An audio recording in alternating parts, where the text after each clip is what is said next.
continuano a ritenersi essere il primo partito. C'è stato un voto del Parlamento, però le vorrei... C'è stato un voto del Parlamento che fa le consultazioni. Sì, però noi non possiamo non considerare il fatto che quando a febbraio ci sono state le politiche, il presidente Napolitano si è reso garante delle larghe intese che vedevano Letta come premier insieme poi a Berlusconi. Queste larghe intese ora non esistono più. Ed è per questo che Napolitano dovrebbe dimettersi? Perché dovrebbe dimettersi? Dovrebbe dimettersi perché egli stesso aveva promesso che se le larghe intese non fossero andate avanti e non avessero portato quei risultati che il Paese si aspettava, perché lo hanno fatto tutto allora millantando questioni... Cosa aveva detto Napolitano? Mi dica, che si sarebbe dimesso, avrebbe sciolto le Camere se non fossero andate avanti le larghe intese. No, e dal momento che se non si fanno le riforme, millantano, le riforme infatti non sono fatte, hanno millantato allora la questione della responsabilità per il Paese. Noi abbiamo un Paese con le gambe spezzate, sì, che ancora adesso, anche l'Ocse, adesso l'abbiamo finito di ascoltare, dice che di mezzo punto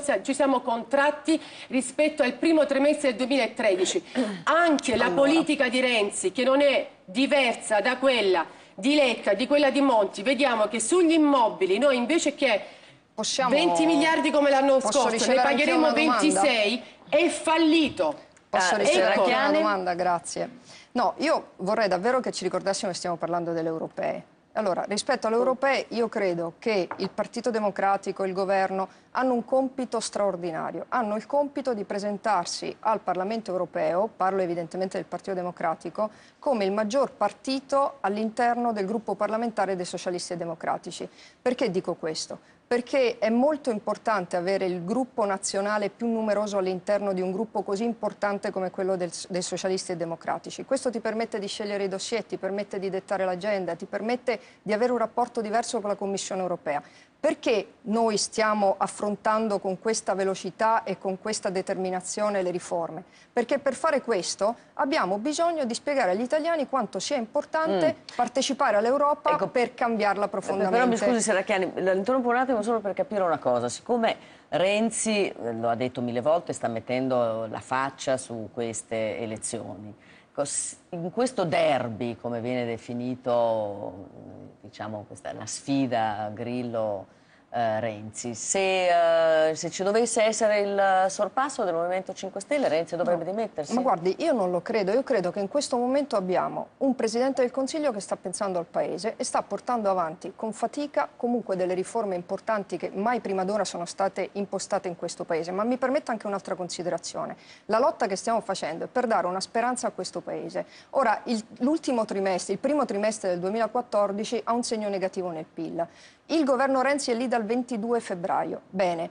È di queste ore la notizia che la produzione industriale ha 1,3% in più nel mese di marzo, che sono aumentati del 20% i mutui rilasciati dalle banche, che c'è una impennata anche rispetto al credito alle famiglie. Cioè io penso che si stia finalmente instaurando un sistema positivo che porta questo Paese a rialzare la testa e a ripartire e a presentarsi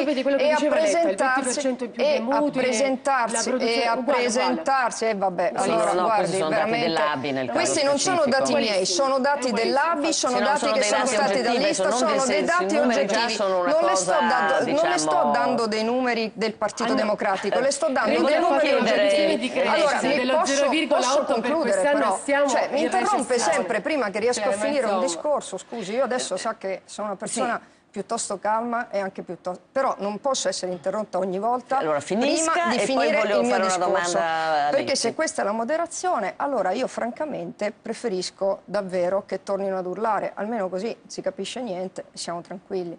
Allora, quello che stavo dicendo è che costruire tutte le riforme, fare questo lavoro, presentarci in quel modo in Europa, non solo rafforza il governo, motivo per cui devono andare bene le elezioni europee, ma siamo in grado anche di continuare ad impostare e concludere le riforme che servono al Paese. Quindi io credo che andrà bene, non credo che ci sarà il sorpasso e credo che riusciremo a portare a compimento il nostro lavoro. Dopodiché, se qualcuno vuole sorpassare solo per buttarti fuori alla prima curva, bene, non siamo noi. Il cronoprogramma è già scaduto. Volevo chiedere, l'ipotesi di un Grillo dimissionario è non esistente, no? Dimissionario da cosa? dalla leadership del Movimento 5 Diceva Stelle. che se non vinceva non smetteva di Ma fare guardi, politica. Grillo dimissionario da cosa? Ma da cosa? Quindi Grillo è eterno. ma non è questione di eterno, è il fondatore del movimento. Il movimento ormai si articola non solo attraverso i parlamentari, i consiglieri, sì, facciamo come avete questa comunicazione così mediocre che non entrate veramente nel merito delle cose. Guardi, per una volta le davo retta, scusi, non volevo. Si articola ormai parlamentari, consiglieri, sindaci di regioni, di comuni, senza soldi, senza finanziamenti, è libero, è liquido, da cosa dovrebbe dimettersi? Cioè al limite siamo se noi dovesse soltanto... perdere le elezioni, ma ovviamente. Ma da cosa? Ma no, era una domanda. Bene, siccome avevamo detto che andiamo a votare domenica per le elezioni europee, noi di 8 e mezzo siamo forse rimasti gli ultimi a credere che questo sia lo scopo anche della campagna elettorale, di tutto il dibattito. E quindi ancora una volta il punto di Paolo Pagliaro è dedicato a uno dei temi cruciali di queste votazioni. Scorrendo l'elenco dei principali dossier che attendono di essere approfonditi e discussi nella nuova legislatura del Parlamento europeo, si trovano argomenti cruciali come l'immigrazione, il trattamento dei dati personali, la riduzione delle emissioni inquinanti, l'autonomia energetica, la vigilanza bancaria, gli OGM. In questa campagna elettorale si è discusso di immigrazione, ma tutto il resto sta passando sotto silenzio. Poche passioni, se si esclude la protesta dei No Global e qualche interrogazione parlamentare, ha suscitato anche il dossier destinato ad avere forse il maggiore impatto su economia e stili di vita degli europei, e cioè l'accordo di partenariato transatlantico per il commercio e gli investimenti, che dovrebbe consentire di abbattere le barriere commerciali tra il nostro continente e gli Stati Uniti. È un accordo che ha enormi potenzialità e presenta molti rischi. Il principale studio sull'impatto dell'accordo, che si sta negoziando ed è noto con l'acronimo TTIP, stima in 120 miliardi i benefici per l'Europa e in 95 miliardi, sempre annui, quelli per gli Stati Uniti. Gran parte dei benefici deriverebbero dall'abolizione delle barriere normative e dall'utilizzo di standard identici per i prodotti destinati ai due mercati. Verrebbero unificati, per esempio, gli standard fitosanitari, le regole sulle caratteristiche di sicurezza delle automobili, le procedure per approvare i farmaci. L'accordo prevede anche la liberalizzazione del mercato dei servizi, aperture nel settore dei trasporti, lo stesso riconoscimento delle qualifiche professionali in Europa e in America, maggiore integrazione nelle telecomunicazioni.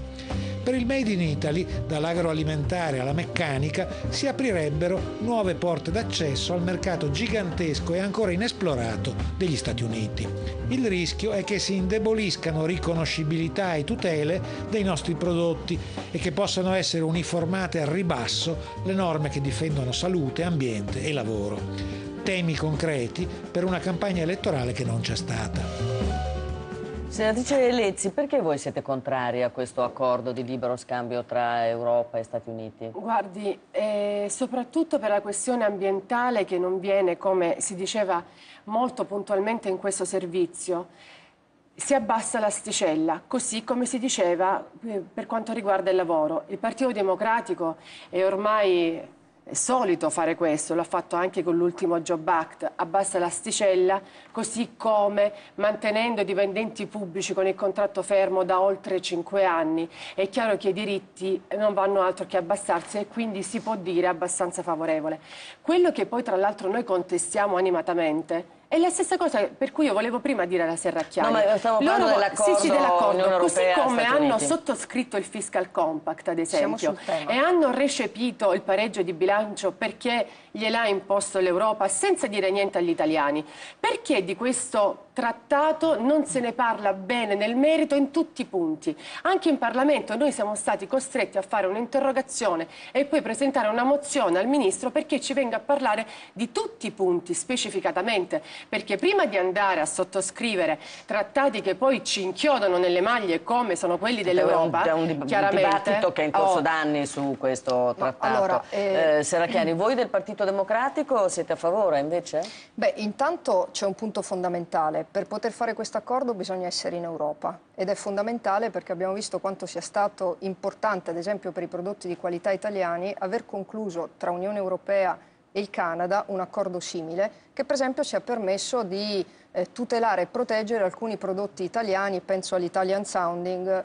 Mi faccia dire, nella mia regione c'è il prosciutto San Daniele, bene, veniva prodotto in quel mercato il Daniele Ham e siamo riusciti attraverso questo accordo a farlo togliere dal mercato. Ora, il mercato americano è interessante, ma è un mercato chiuso perché ha degli standard fitosanitari e sanitari che in qualche modo non ci fanno arrivare a raggiungere quel mercato, perché hanno ancora le tariffe per cui è una sorta di dazio che in qualche modo costa per le importazioni. Ora, noi vorremmo attraverso questo accordo, ovviamente da discutere, c'è tempo, possiamo migliorarlo, possiamo metterci dentro tutto quello che serve non solo all'Unione Europea, ma soprattutto al Paese Italia, che è il più interessato ad avere una produzione di qualità, una filiera, una protezione, possiamo raggiungere in qualche modo l'internazionalizzazione dei nostri prodotti, che è una cosa straordinaria, sono convinta che ne siano d'accordo anche loro, cioè noi per la prima volta potremo non delocalizzare le imprese, ma continuare a produrre i nostri prodotti qui e portarli in quel mercato così importante. Per quanto riguarda penso che sia un'opportunità, dopodiché è chiaro, non è tutto, però se vedo per esempio gli OGM, ci sono passata anche come Regione Friuli Venezia Giulia,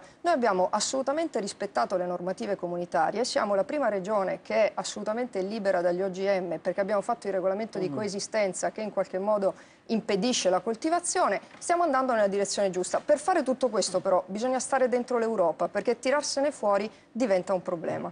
Ecco, io devo chiudere perché è tardissimo.